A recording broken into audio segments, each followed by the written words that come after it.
Hello. 1 second.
All right, hello chat.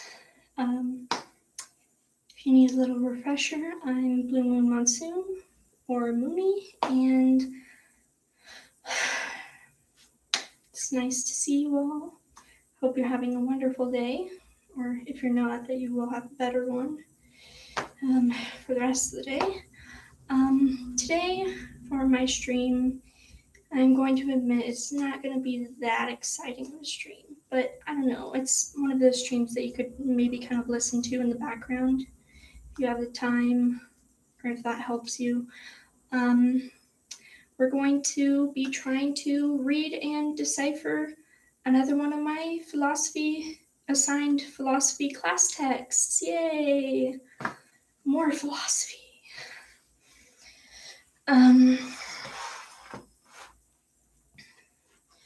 Today's is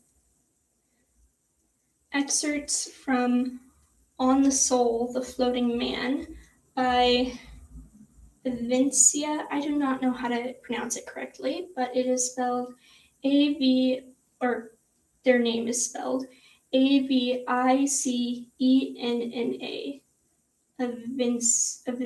Avicenna, I don't know, something like that. Anyways, this one's not too long. It's 11 pages, not double-sided, just 11 pages total. Although the document is, of course, double-sided because I hate wasting paper and ink. Anyways, back to what we're doing instead of getting distracted. Yay! I'm going to take a quick drink really quick. Oh, hello, viewer. Hope you're having a good day. Just taking a quick... Oh, well, goodbye, viewer.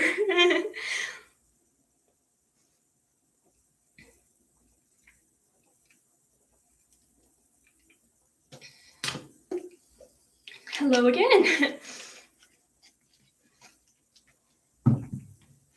I think I'm just going to start. Just reading what I have. All right, and feel free to add comments and stuff in the chat. Participation is very encouraged.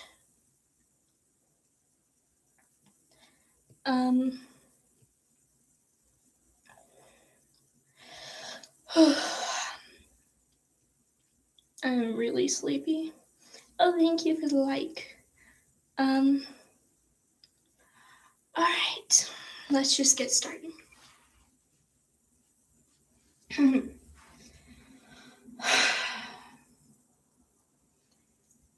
Has different headers, so I guess I'll be reading the headers as well.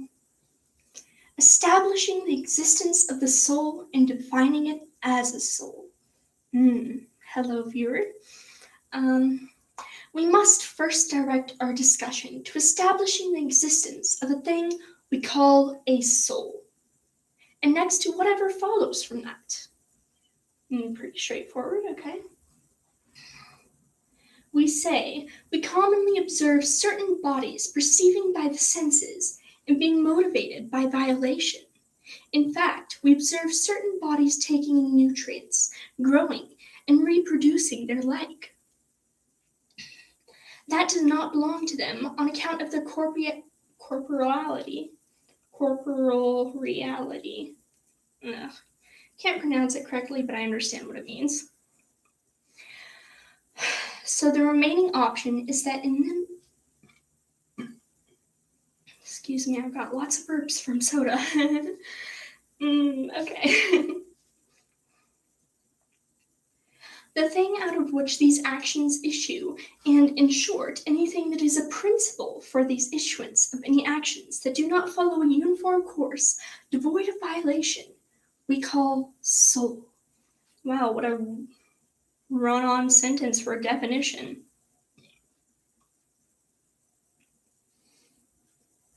Excuse me again.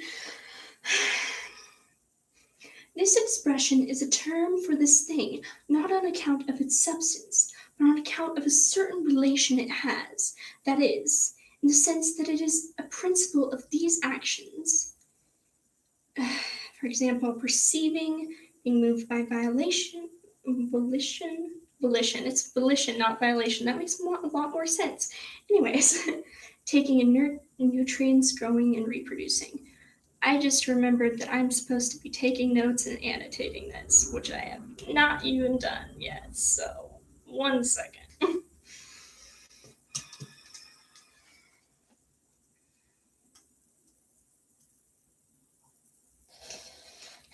feel like we should probably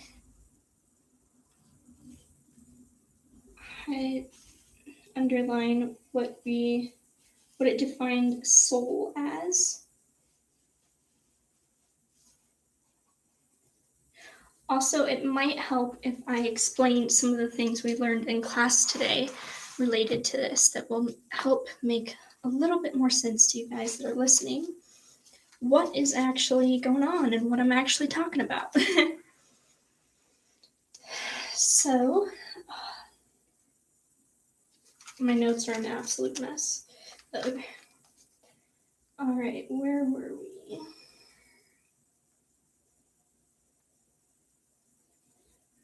All right, so we brought up this whole idea of essence versus existence.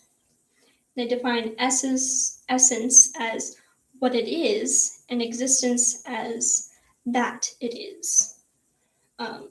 So those are two sort of important things that we're thinking about.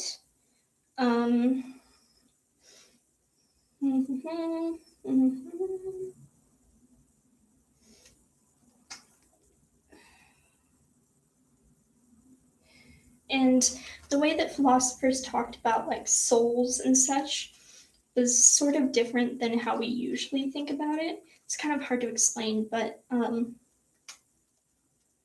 soul, the definition of a soul wasn't quite the same as how we think of it as today.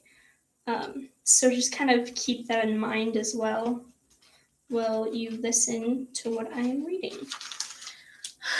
Also, I hope all the viewers are doing well.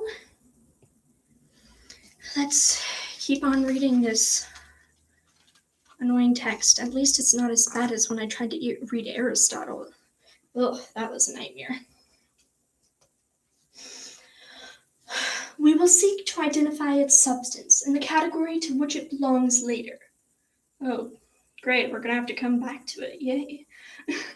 For now, we have established the existence of something that is a principle only of what we stated. There it is, existence, and existence is... I should probably keep this open so that I can keep referring to it.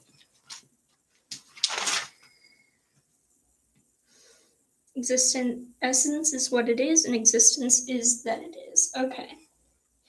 So we have established that it is of something. There's a principle only of what we stated. And we have established the existence of something in the sense that it has a particular accident. Is this making sense to any of you? Because this is just... Anyways. We need to move from this accidental thing it has to a point at which... What the frick is this grammar? Sorry. We need to move from this accidental thing it has to a point at which we can verify the thing itself if we are to discover what it is, as though we had already come to know that there is a mover for something set in motion, but we do not thereby know what this mover is itself. Oh, mover is another thing that we sort of brought up in class. Unfortunately, I didn't take very good notes on it. But it's pretty much like a motivator. I feel like I had better notes about this. Where was it? This is pretty much one of the main ideas that the people, the unit that we're actually thinking about is like Islamic philosophy and stuff. So, for the purposes of establishing the existence of the soul belonging to us, here we have to provide a pointer that serves both as alert and reminder by hitting the mark with anyone who is at all capable of catching sight of the truth on his own. Not quite sure how that matches with what we were talking about, but... And also does not require straightening out his way of thinking, or hitting him over the head with it, or steering him away from sophisms. Oh, I think I sort of get it.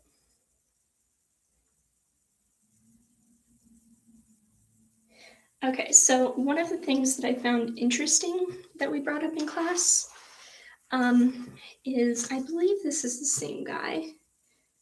No, not quite, I don't think. Alright, it's not the same guy, but I think this may be what they are bringing up. Maybe, maybe not, I don't know. Don't trust me on this information. But I don't know how to pronounce that either. Averroes, something like that. He had this idea of there's 3 types of people. The first type of person is logic. They can know philosophy. Second one is rhetoric. Person is rhetoric. They can understand philosophy. They might not quite know it, but they understand it. And then third is grammar, which they just cannot understand philosophy for the life of them. So he believes there's these 3 different kinds of people. One, pretty much he's calling smart, dumb, and dumber, which is kind of messed up. Anyways. So I think he might be saying, for those that can actually understand, what I'm talking about, for those that are actually logic in this situation, we have to remind them that this is only for those that can understand it. I think that might be what they're sort of talking about. Don't take my word for it, though. All right. I have to switch my page.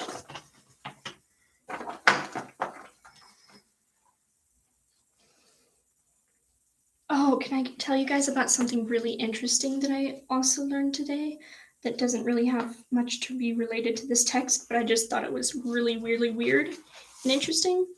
So let's see if I can remember which person it was.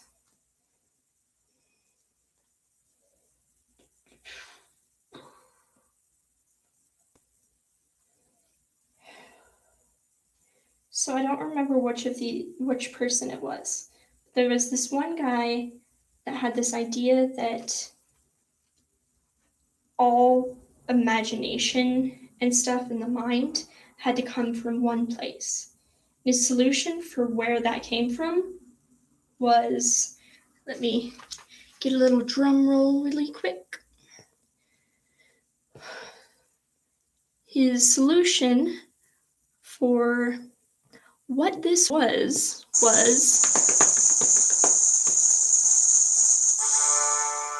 the moon! All imagination and creativity comes from the moon! That was his idea. That was his concept. Hopefully he was talking more metaphorically.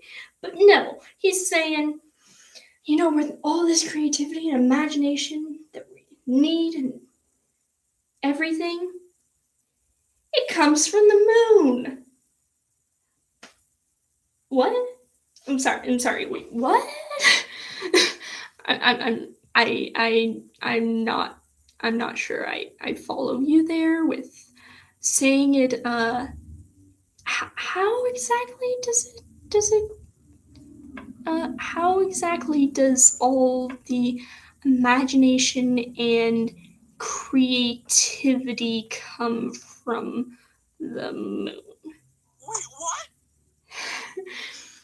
So, I don't know what that was about, but that was a really interesting idea. Sorry, I keep getting distracted and everything, but that's just kind of who I am. So, anyways, back to what we were talking about.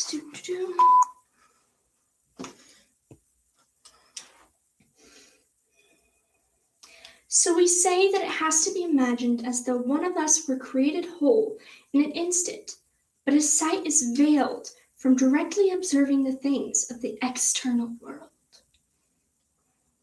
He is created as though floating in air or in a void, but without the air supporting him in such a way that he would have to feel it.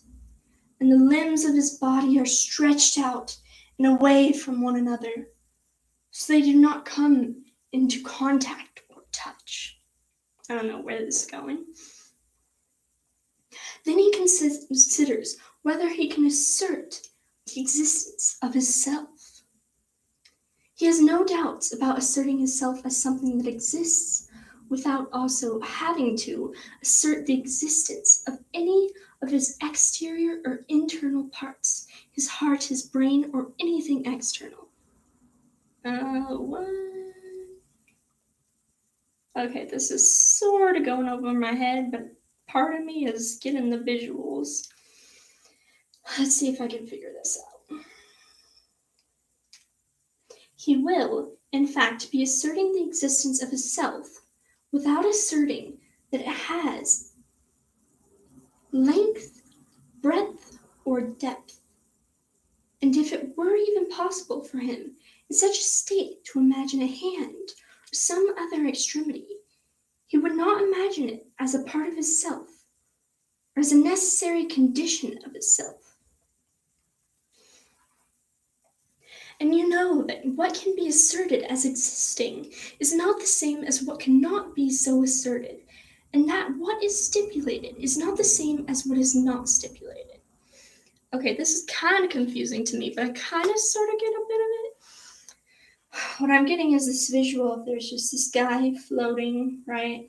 Maybe he's like floating in space, just, all his limbs out, and he's thinking, if none of my limbs are touching, and if they have like no correlation to each other, does that mean that they really exist? That's what I'm sort of getting at, but I'm not quite sure that's it. Let me see if I can figure it out.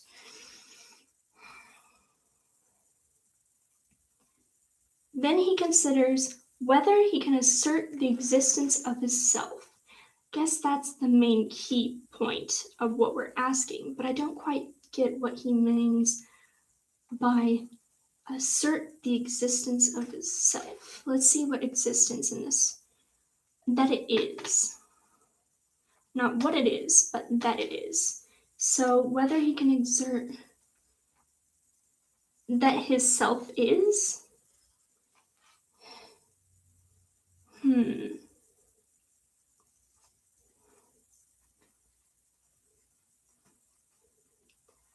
Wait, but why would it not exist if it was there? I mean, I don't quite get his logic here.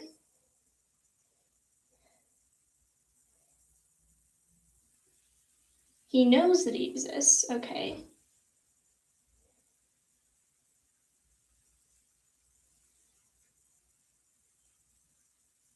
So I'm sort of getting this idea of like thinking outside of the body, but I don't quite get the exact point that he's trying to express here.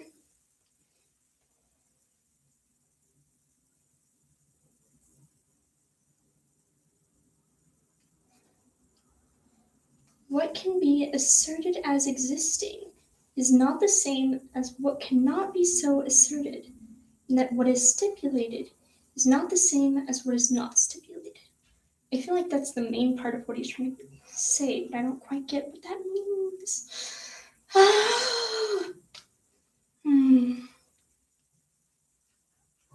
Thus, the self whose existence is asserted is his unique characteristic, in the sense that it is he himself, not his body and its parts, which he did not so assert. Thus, what the reader has been alerted to is a way to be made alert to the existence of the soul as something that is not the body. Really, he needed to go into all of that to say that the soul is not part of the body. Are you serious? Alright, well.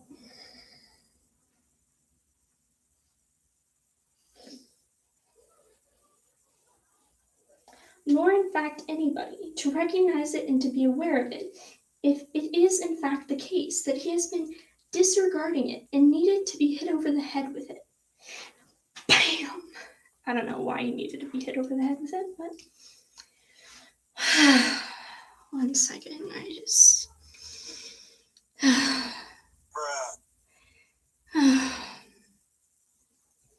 1 second. Sorry for the background noises.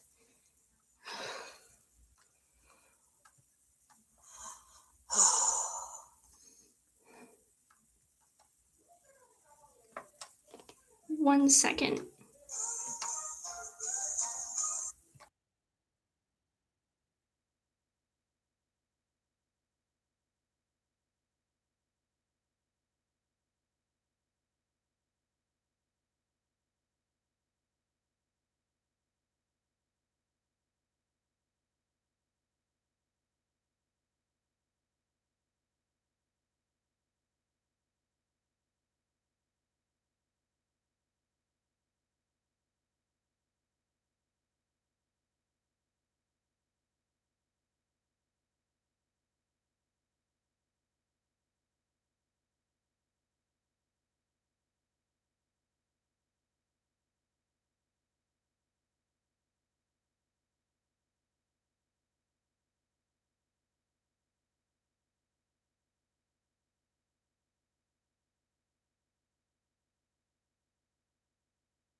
Sorry about that. I am back. My family is being quite loud.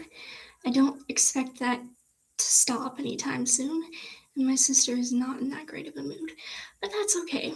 We'll just keep on doing what we're doing. Yay.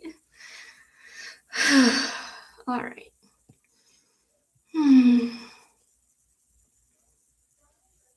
All right. Let's go ahead and keep reading where we left off. Oh, we've reached a new section. Ooh. Establishing that the rational soul does not subsist as something imprinted in corporeal matter. Blech. One thing about which there can be no doubt is that in the human is a thing, and a certain substance that encounters the intelligibles through reception. Okay. We say next that the substance, which is the receptacle of the intelligibles, is neither a body nor something that subsists in a body in a sense of being a facility in it or a form belonging to it in some way. The receptacle of the intelligibles, such a weird way of saying it, is a body or a particular magnitude, then the part of it that the intelligible form inheres in is either 1. A single indivisible thing, or 2. A divisible thing, where the indivisible part of the body is unquestionably a limit akin to a point. Let us first examine whether 1. It is possible for the receptacle of the intelligible forms to be in an indivisible limit. What do they mean by indivisible limit? Well, indivisible to divisible would be to divide something. So if it's indivisible, it would be unable to divide. If I'm being right about that. So to be an so whether it is possible for that to be an indivisible. Okay, but what do they mean by limit in regards to that? An indivisible limit. It's kind of a weird way to put together words. We say that this is absurd. Reading this sure is absurd. Whatever the heck he's saying. Because the point is a certain terminus that is not distinct from the line with respect to position nor the magnitude terminating at it, such that the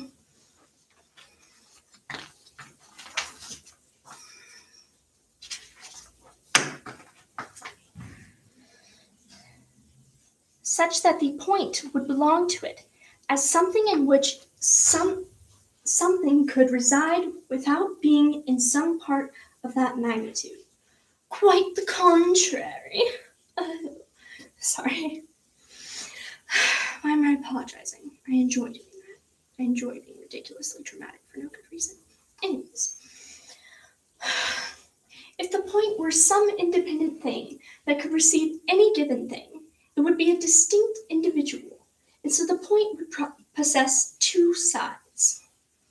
The point were some independent thing that could receive any given thing would be a distinct individual, and so the point would possess 2 sides. Okay, one side would be the part touching the line from which it is distinguished. What? Let me see if I can visually draw this, although I don't think they mean visually, but might help me. 1 second. Gotta dive into my helpful little toolbox here.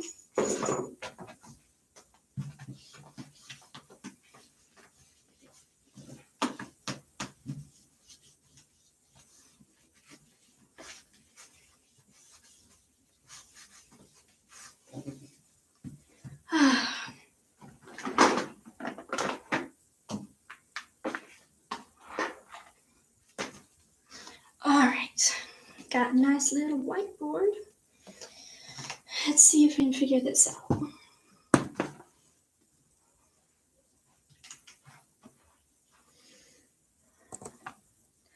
Alright.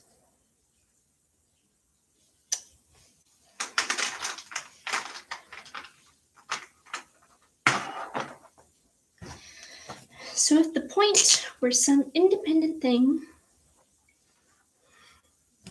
here we have a little point. I don't know where to put it, I'm just going to put it there. Independent thing.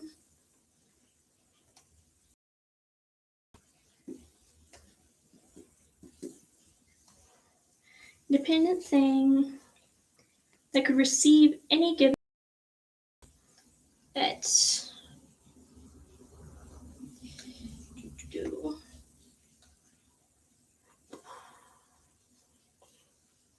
that could receive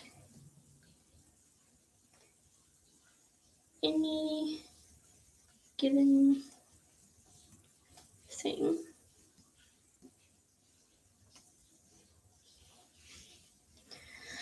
All right. It would be a distinct individual.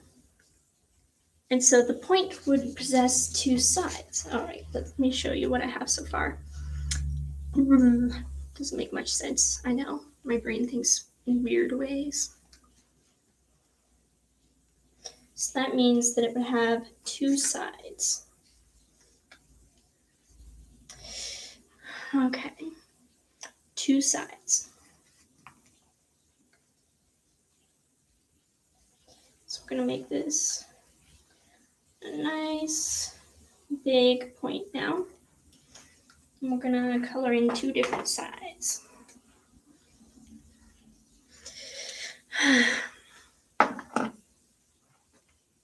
What two colors? Let's use red and blue.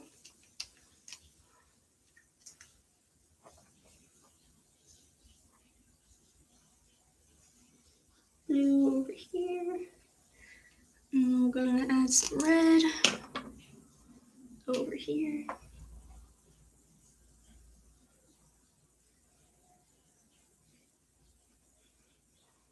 Oh dear, I'm not sure that was the best color choice. I don't know.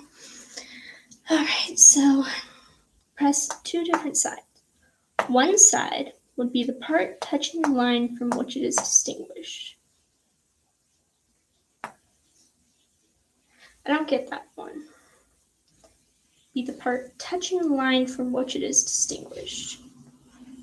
From which it is distinguished. Distinguished means usually to be set apart from easy to identify, identified because it is unique or different from something. So what does that mean in this context?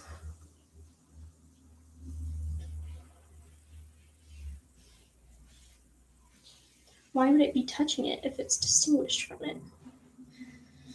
This is weird. Very, very weird.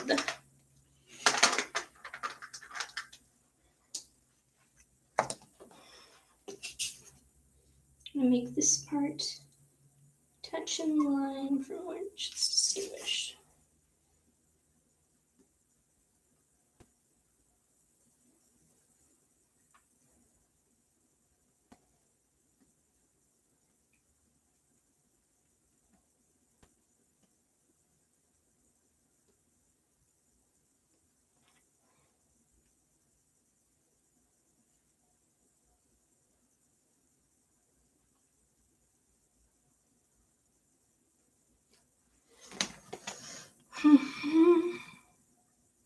So one side touching the line from which it is distinguished. And one side would be the part that is different from and opposite it. Well, I mean, I guess that makes sense. It's different. It's red. It's opposite from it.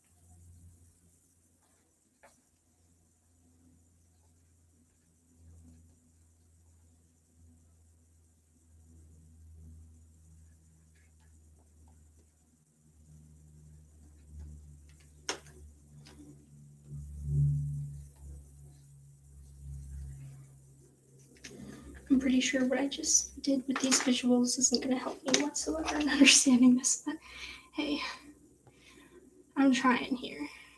All right.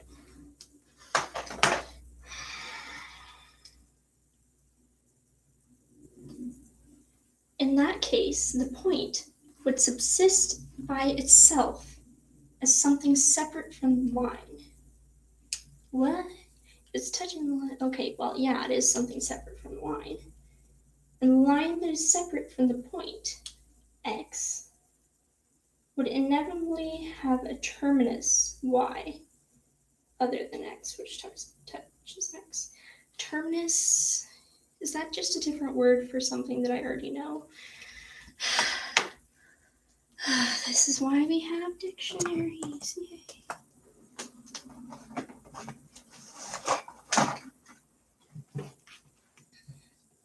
Yep, we're going old school and using old dictionary.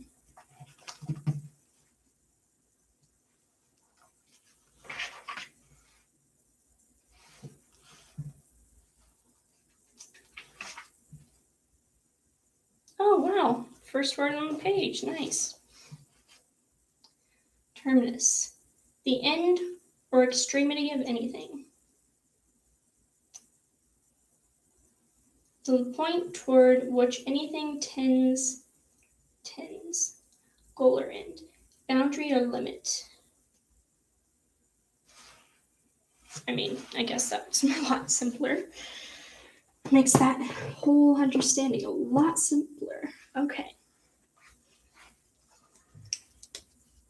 So it must have some limit, which touches x.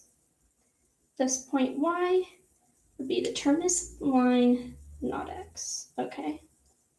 But then they're bringing whole algebras and geometry stuff into this.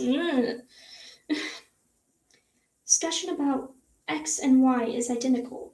This would lead to points that could be attachable to one another in the line, whether finitely or infinitely. The impossibility of this became clear to us in other places.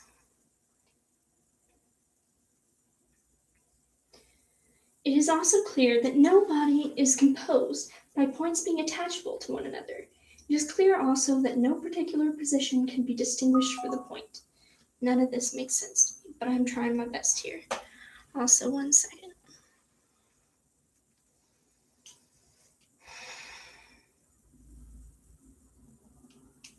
All right.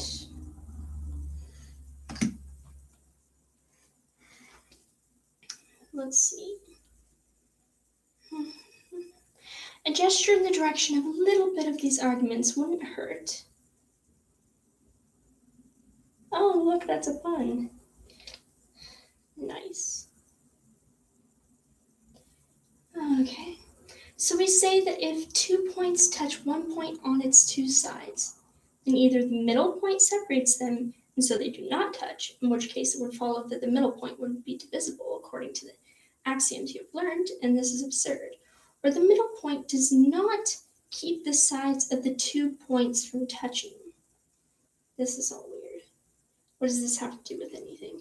In that case, the intelligible form would be present in all the points, and all the points would be like one single point. But we have posited that this one point is separate from the line. So the line, due to its being separate from the point, has a limit other than the point by which it is separate from the point. And so that first point is distinct from this other point that is in the line's limit. In terms of position, it has also been posited, however, that all points are the same in terms of position. This is a contradiction. It is therefore invalid to argue that the receptacle of the intelligibles is an indivisible part of the body. I literally feel like I just read an entire, almost completely ununderstandable list of proofs. So that's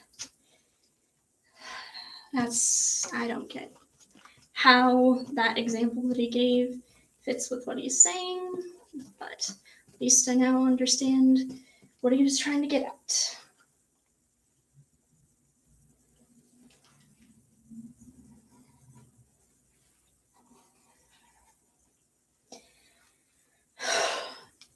remaining option is 2, that the receptacle in the body is a divisible thing. If in fact the receptacle is in the body, so let us posit an intelligible form in a divisible thing. When we posit an intelligible form in something that is divisible in some way, the form is then accidentally divisible. You speak in maths and it just doesn't...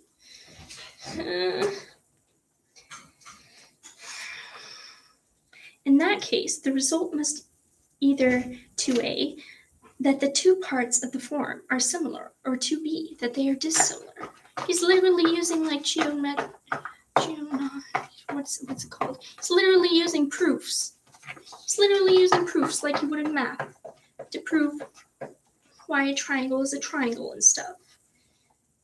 As if they weren't confusing enough in math. Now you have to try and bring them up in writing. I mean, it makes sense since he was also probably a mathematician and everything, but like, I do not speak math very well, so this just goes right over my head, so that's real helpful.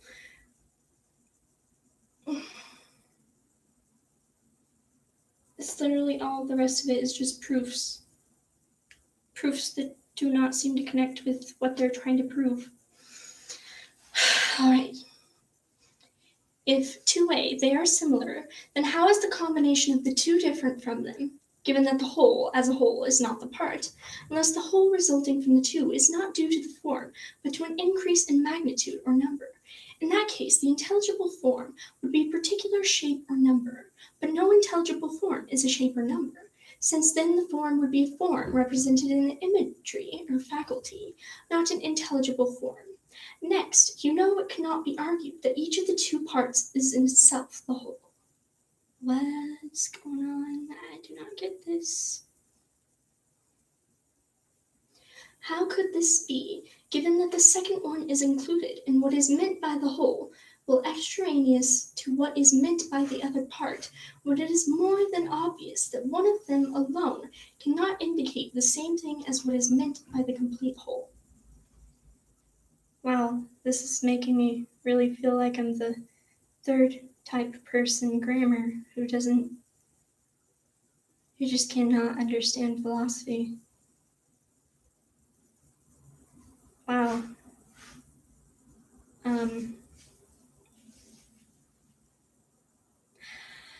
Well, I gotta keep trying, so 1 second, I'm gonna take a seat. Yes, I'm going to steal a seat right from where it was. No, it's my seat actually, but you know what I meant.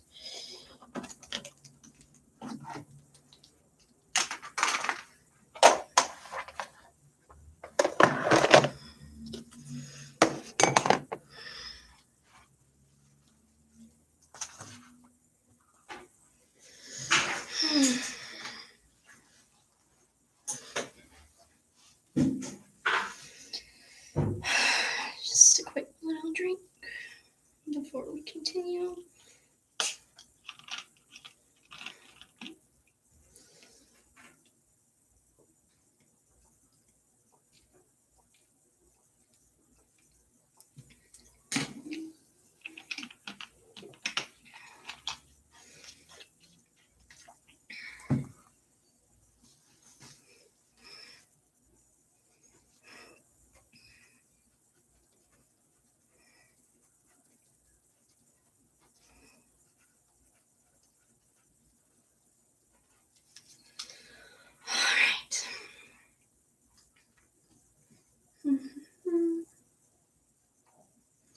If 2b, the two parts are dissimilar, let us investigate how that could be and how the intelligible form could have dissimilar parts.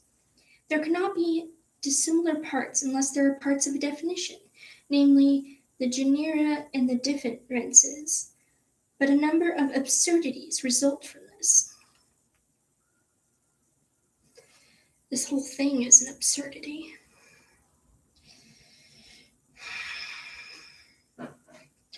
Each part of the body would also be subject to potentially infinite division. And then the genera, I don't know if I'm still saying that correctly, but let's just pretend I am. And the differences would have to be subject to potentially infinite division.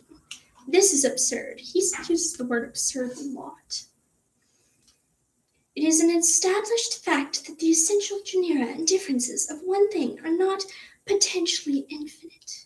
Oh, it's an established fact. Well, why? How come I have never heard of it? I'm just kidding. I'm not all-knowing or anything. If the genera and differences could be actually infinite, they could not have been combined in the body in this form, for that would require that one body be divided actually in infinite parts. Finally, if only that were finally for the whole thing, not every intelligible can be divided into similar intelligibles. There are intelligibles that are the simplest, and they are the principles for the composition of the rest of the intelligibles. And they neither have genera or differences, nor can they be divided by quantity or count. Therefore, the posited parts can neither be similar, each one of them being included in what is meant by the whole, when the whole results can be only by combination, nor can they be dissimilar. So the intelligible form cannot be divided. What is going on here?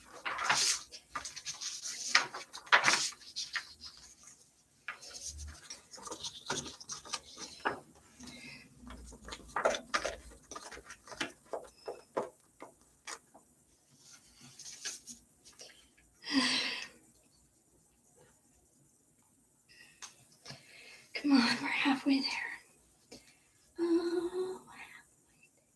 Oh, living on a prayer.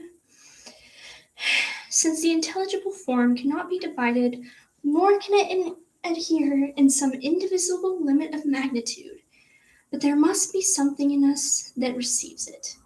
We have to conclude that the receptacle of the intelligibles is a substance that is not a body.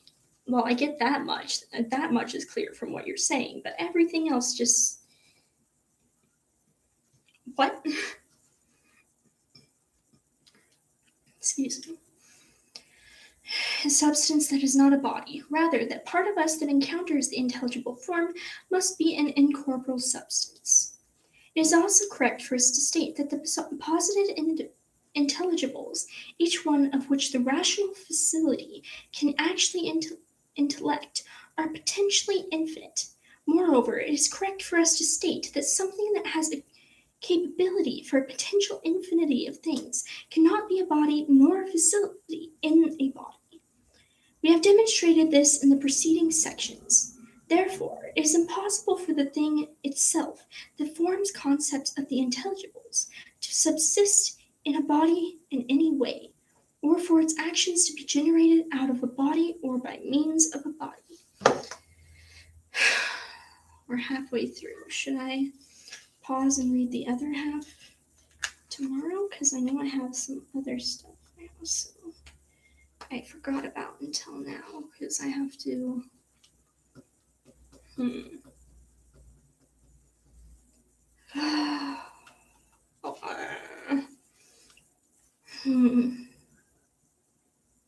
Alright, I'm just going to take a quick pause to look at the other stuff that I had forgotten about until now.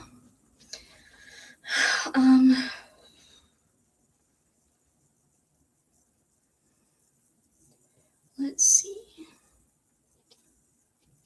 Where was it?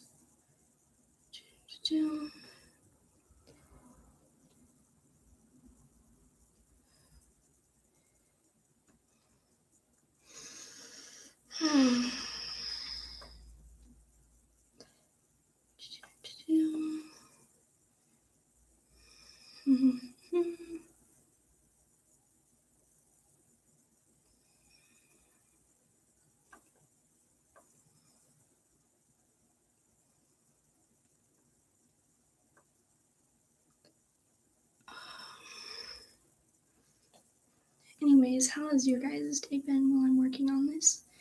Really quick. Mine has been okay. I'm pretty tired. but I should be fine. I did learn quite a few interesting things, and in Writing 101 we started our rhetorical analysis unit, and we got to pick any advertisement we wanted to and do a little practice rhetorical analysis on it, which was pretty easy. Where was it?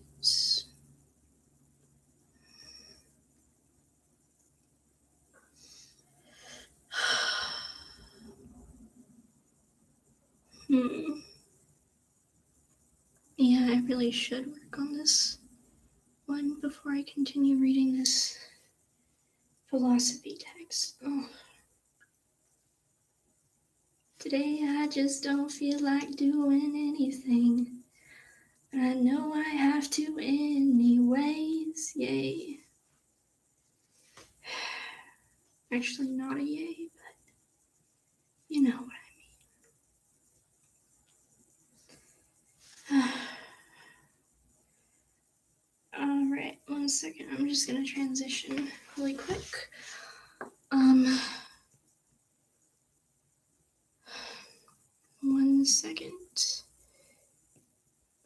Oh, thank you for the second like. Let me just...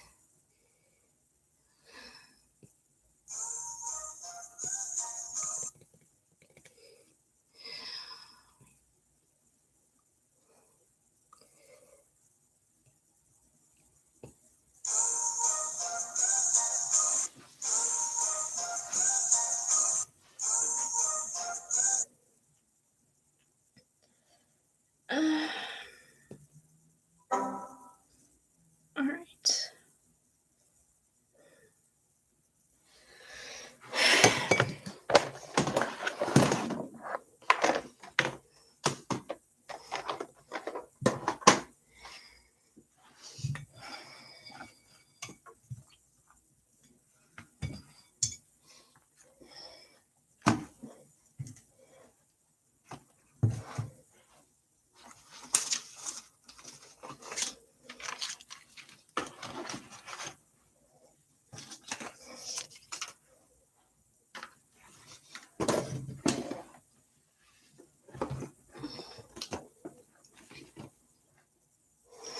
Alright, just need this really quick.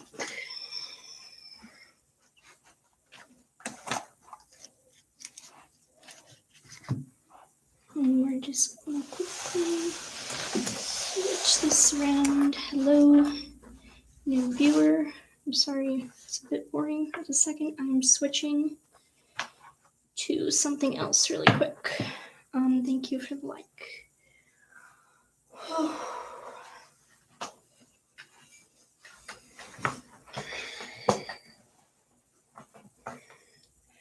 Alright, so I know the title to the stream says reading my newest philosophy text, and I have been doing that for most of the stream today, but I just remembered that I completely forgot about another assignment that I need to have done today. So I finished about halfway through on the reading for the philosophy assignment. I might continue to read that today, or I might do it tomorrow, but I'm going to actually transition into working on this other assignment that I had forgotten about. And you guys can go ahead and watch me do that and stuff. Just, give support or whatever. I hope you guys are having a wonderful day, by the way. I'm so tired. Oh, hi, Sophia. It's nice to see you. How was your day?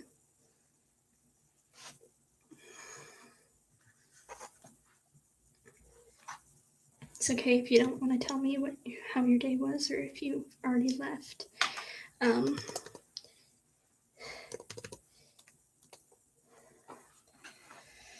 Let's see. I was going to. Yeah, both of us can be tired buddies. It's pretty common to be very, very tired. Is that how you feel? Sorry, that was really sudden and random. But that's me describing my tiredness.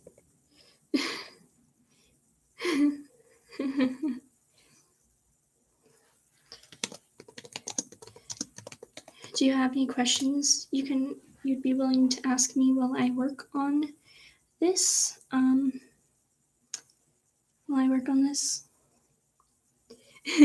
Sorry. Yeah, so any questions? Anything you want to tell me? Anything like that? I have to... Wrong one. I have to work on this reflection thing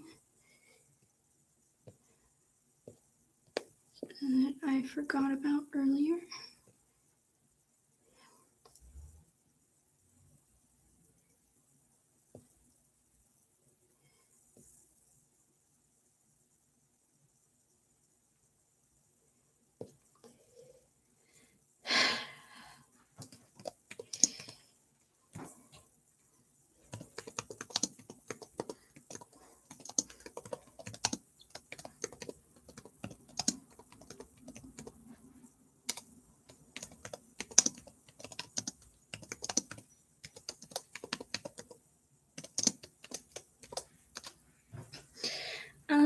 Driving, I did get my license, but I haven't really been able to drive because, I don't have insurance, so I can't drive right now. I'm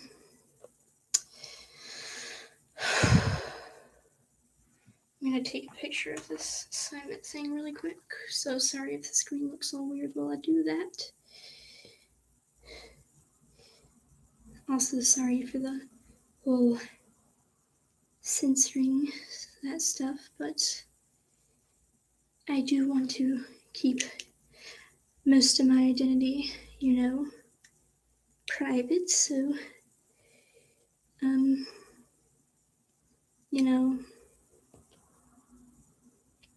please refer to me by my persona. Let's see. But how have you been otherwise? It's really nice to hear from you.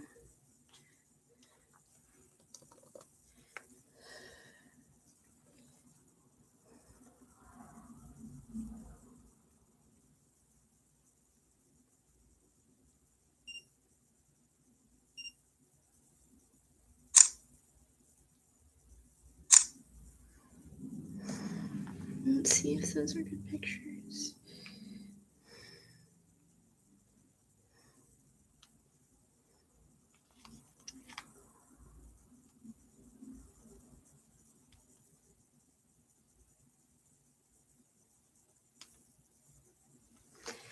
Alright, now that I have that, I just need to actually start working on it. You still there?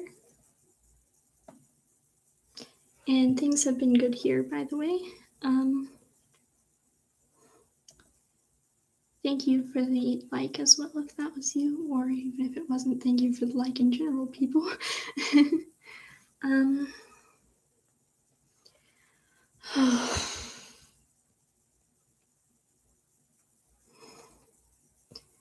Right now, my brain is literally just like...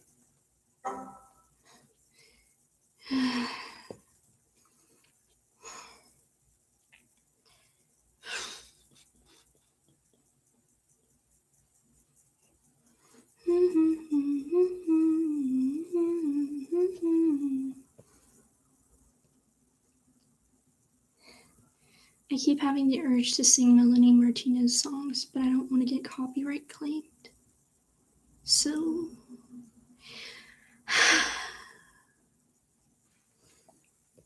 I don't know how much I can multitask and stuff while it's loading right now, so I guess I can talk a little bit more about something else. So I have this new idea that, of course,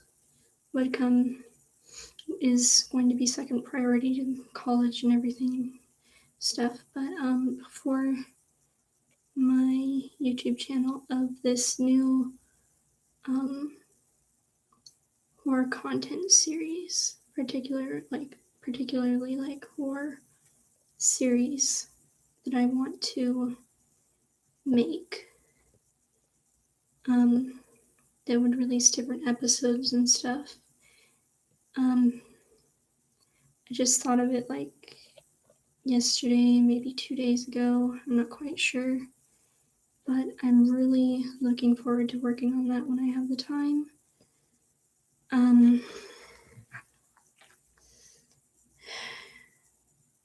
By the way, I've been meaning to ask this. If the audience that I have here, let me just ask this question. What would you like to see from me if you had like a say in what kind of streams I do, as long as it's like appropriate and everything? What would you want to see from me?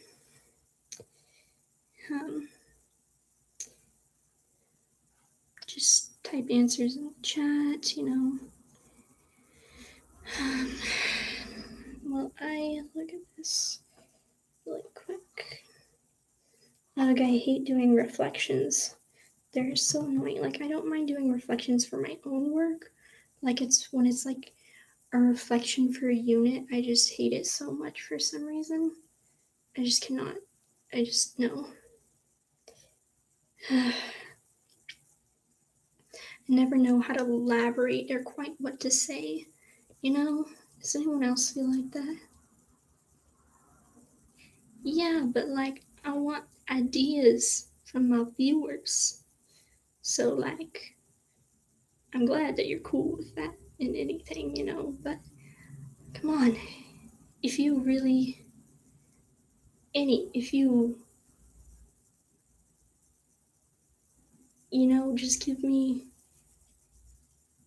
suggestions or like, what would you be really, really excited to see and stuff?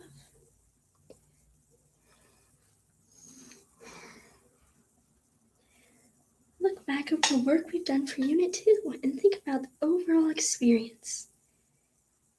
What have you learned in the last few weeks about writing, about yourself as a writer, and from the coursework? Write one paragraph. I can literally hardly even write a sentence about that, and you want me to write an entire paragraph? Ugh. Okay.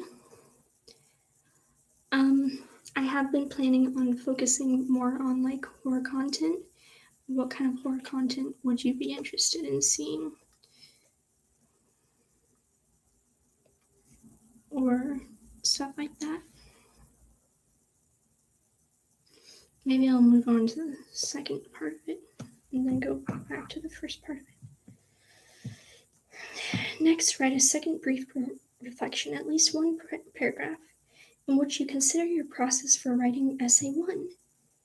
If you are unsure what to write for this reflection, consider the following questions. Do not, however, just answer all the questions. Write one paragraph. Oh, I wish I could just answer all the questions. That would be so much easier. I should probably pull out all of the stuff that I did for this so that I can use it to look back on.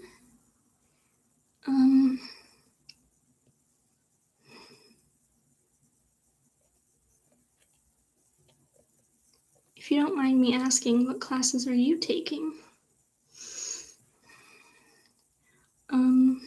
Let's see, where was that?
Sorry, there's not a lot I can do. I would play music, but I have trouble finding non-copyright music, and I've recently discovered that the stream music that I made doesn't sound very good in as far as audio quality goes. So I'm sorry that you don't have very much good stuff to listen to. Let me try and put it up anyways, and you guys can tell me how the audio is for it.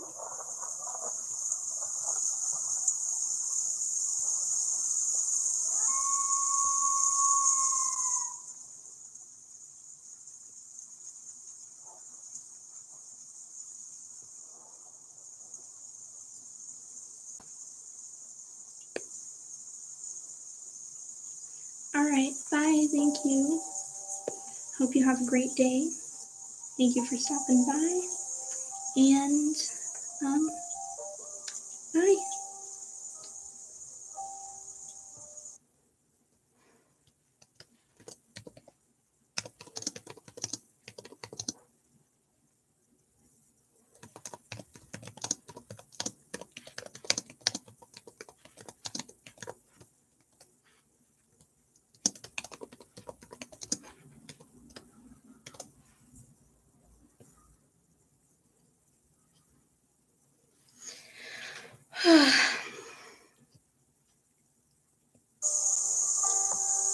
Alright, let's go back to where we were.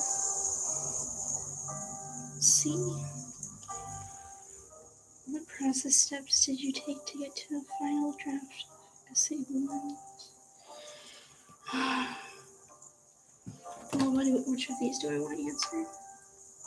What revisions/edits did you choose to make to your essay? If you worked with a tutor, I didn't work with a tutor. I feel like I should have. As a writer, was there anything you decided not to revise or edit? Why or why not? What challenges did you have writing essay 1? Not really very many. What, if anything, will you do differently the next time you write an essay? Overall, how did you feel about writing and sharing in a learning community? I feel like the last one I can share about, but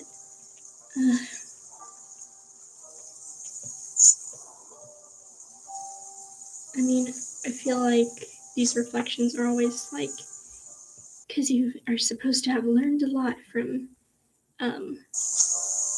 that unit and experience, but I feel like I didn't really learn very much new stuff. Oh, that makes me sound like a terrible person or something. So I don't really know quite what to write about for my, like, a reflection, because, I just, ugh.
I'm reading over what I just wrote.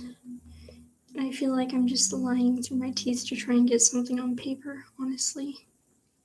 I mean, it's not really a lie, but it's just like,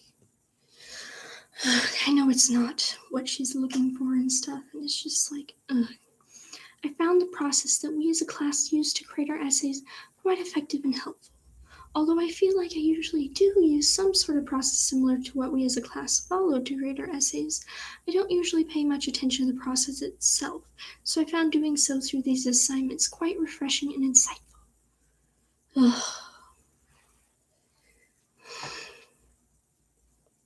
That just, when you get down to that, that's just a bunch of blabber that doesn't really mean very much, but sounds very posh. It's just, I just don't know what I can actually make that would be meaningful for this reflection.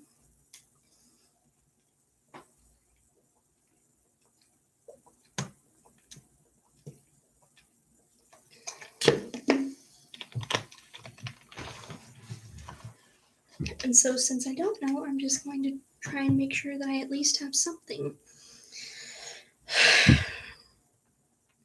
Because I know that if I don't turn anything in, I get an automatic F. Yay! And we don't want that to happen, so it's better to have something than nothing at all. Although, ideally, it is better to have something good. But I mean, I have to start somewhere. I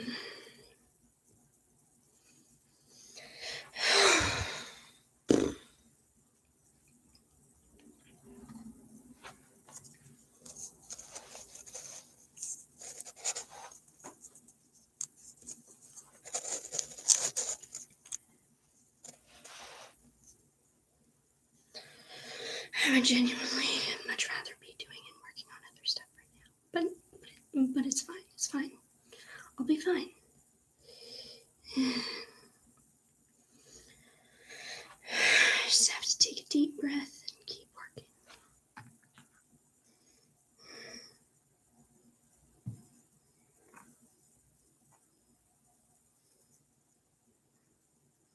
What challenges did I have? I don't feel like I had very many challenges, in all honesty, although I think the challenges that I mostly had were just my brain not working.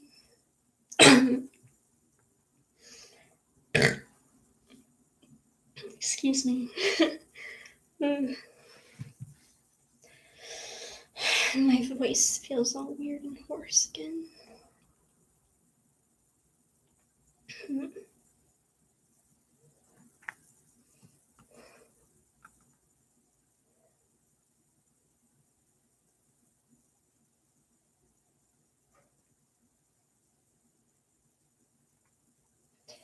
You got a good start to a paragraph, but I don't know what else to add to it. This is only just half of what I have to do. I know it should be easy, just 2 simple paragraphs that, just wrap up what you did. And, so show some insight of what you learned and stuff, but it always seem to trip me up every single time I do reflections and stuff.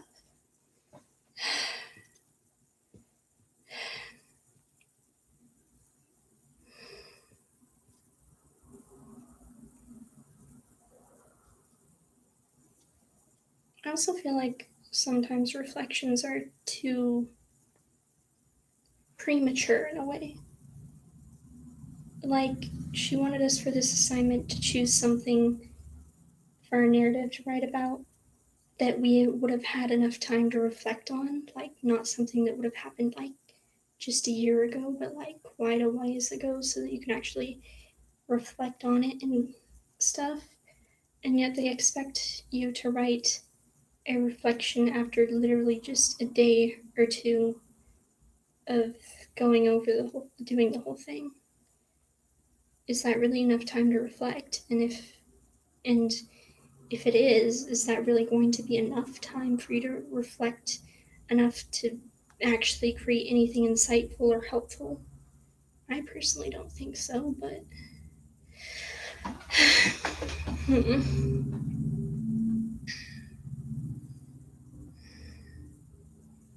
now I want to write about that instead of actually doing the reflection.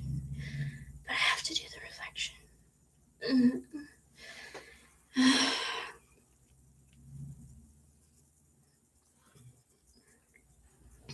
Excuse me.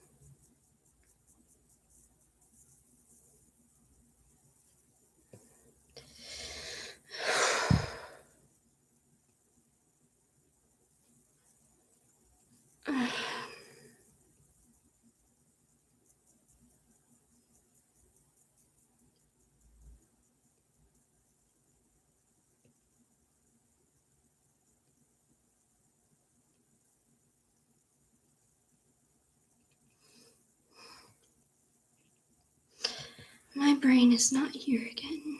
I need to just. Bruh.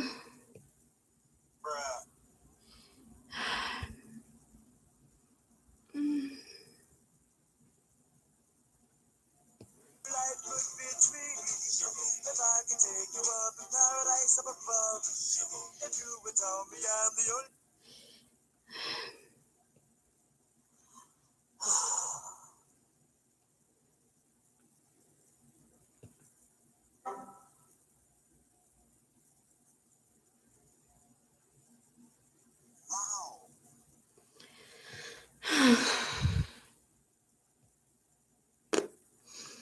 Okay, I found the process that we as a class use to create our essays quite effective and helpful.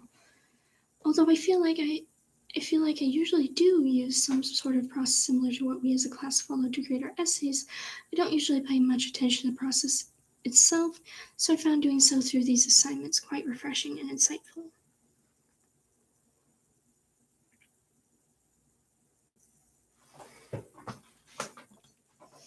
Mm.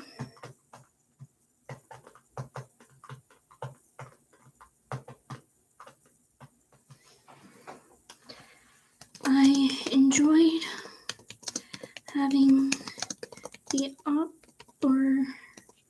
opportunity to work with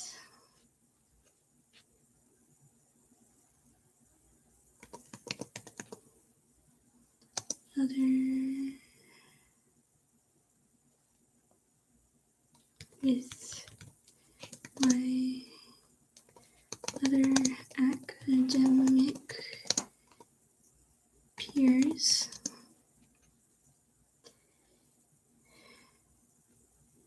with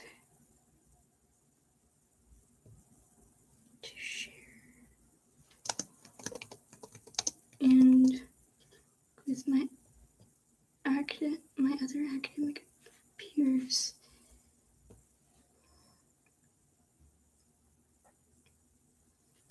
to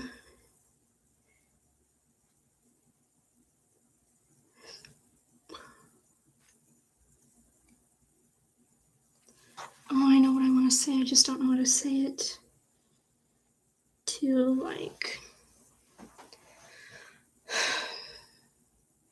get the feedback and lenses and stuff that we needed to be able to create better work and stuff, but I don't know how to make that sound better. You know, if that makes any sense. Share.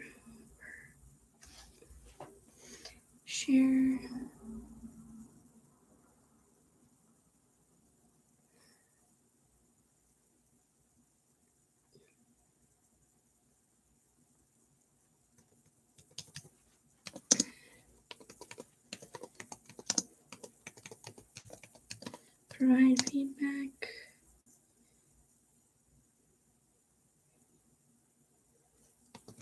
View and work with my other academic peers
And, well, the higher quality and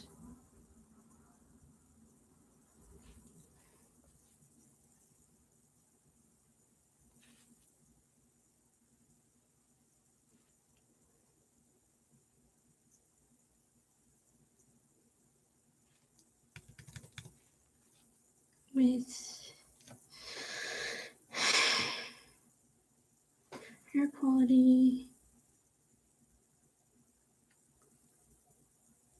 writing and essays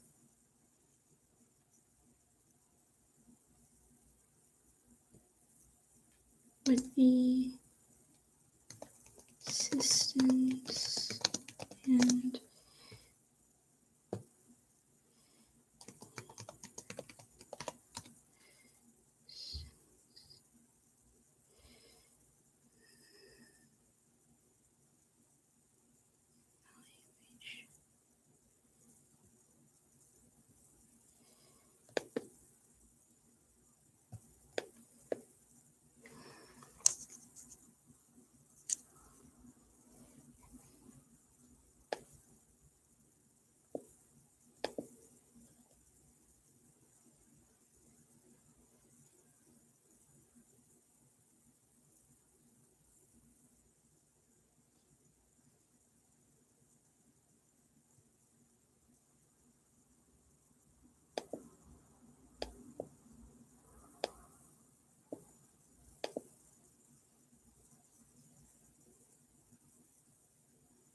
critique. Maybe that's what I'm looking for.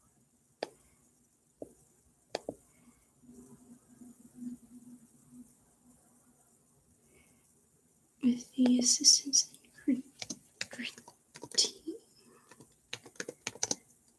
required us to create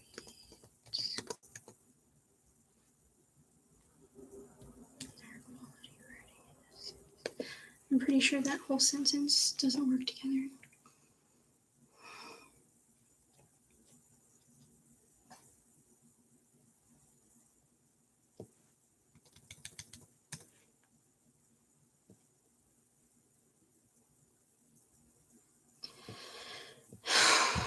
All of this is just stuff that I'm just sort of spilling through my teeth.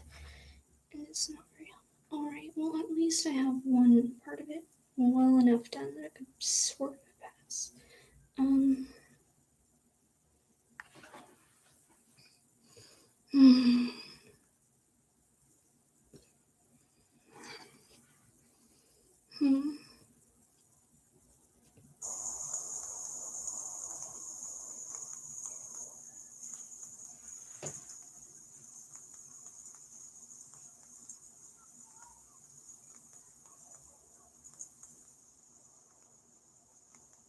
I don't know what I learned.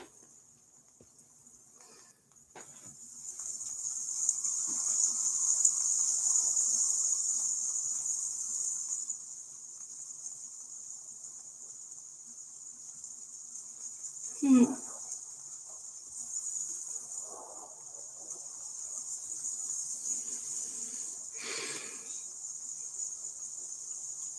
I don't know, to be honest, really what I'm doing best.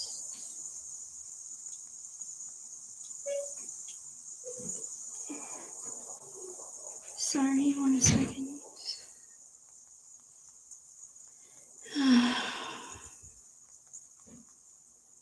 Hmm.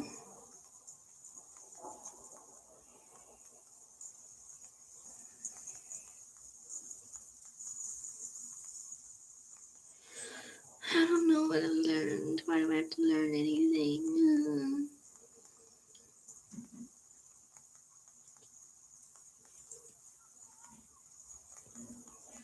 I've learned that I am capable of doing this level of college work. I think. I don't know. What have I learned about writing? About myself as a writer, and about the coursework. I don't know.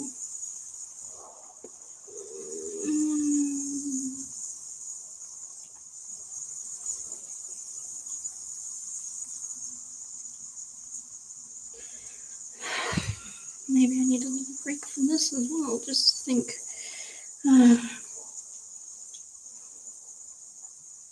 What was the other thing that I was? Oh yeah, let's look over this really quick to make sure.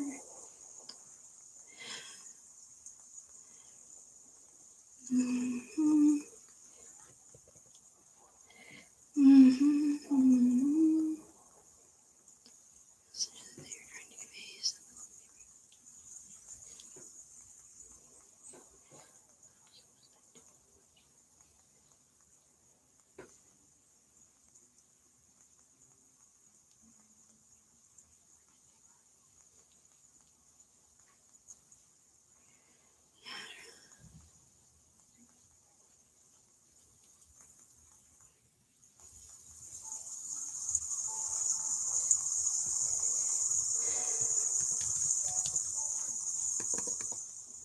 The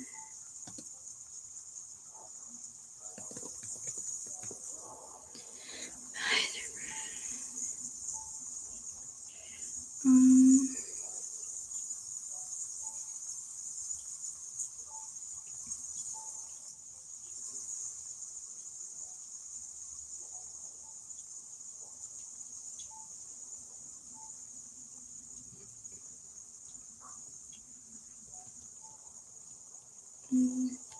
The sense that one doesn't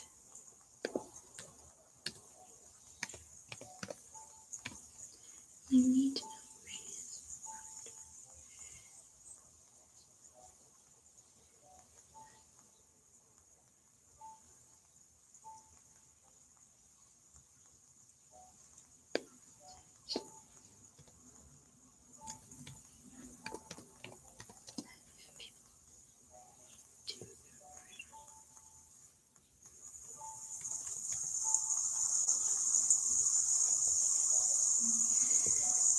The people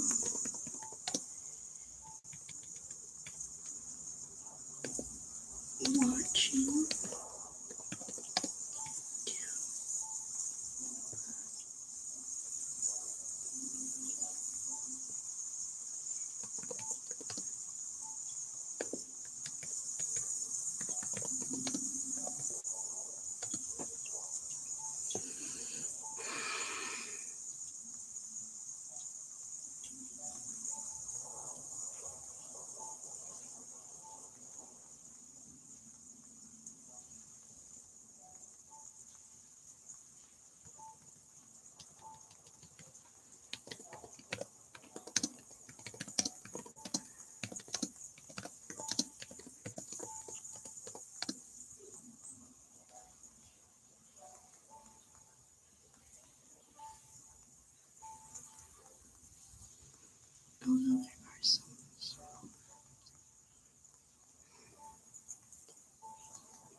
think this one's good enough.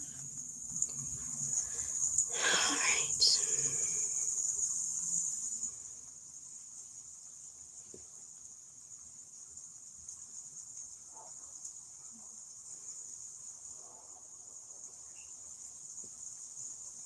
Let's go ahead and turn it in.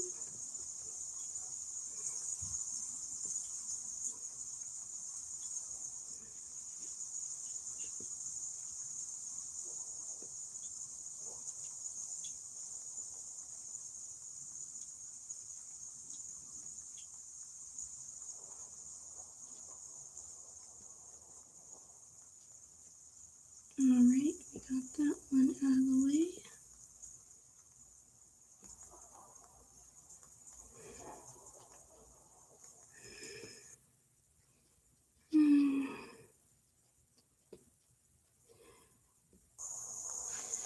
I might end the stream very soon. I'm still struggling with the assignment 10 reflection. I really genuinely do hate reflections with a passion.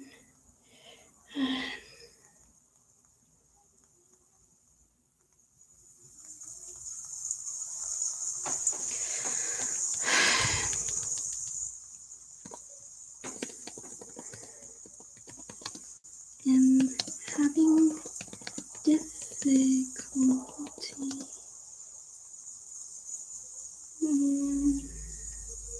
One second, I'm actually going to I'm gonna go ahead and end stream now.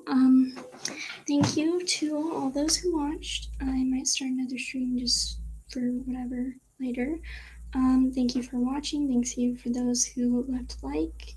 If you haven't, please consider subscribing or leaving a like yourself. Thank you for tuning in. I'm BlueMoonMonsoon or Moony, and I wish you adieu. Bye. Have a good day.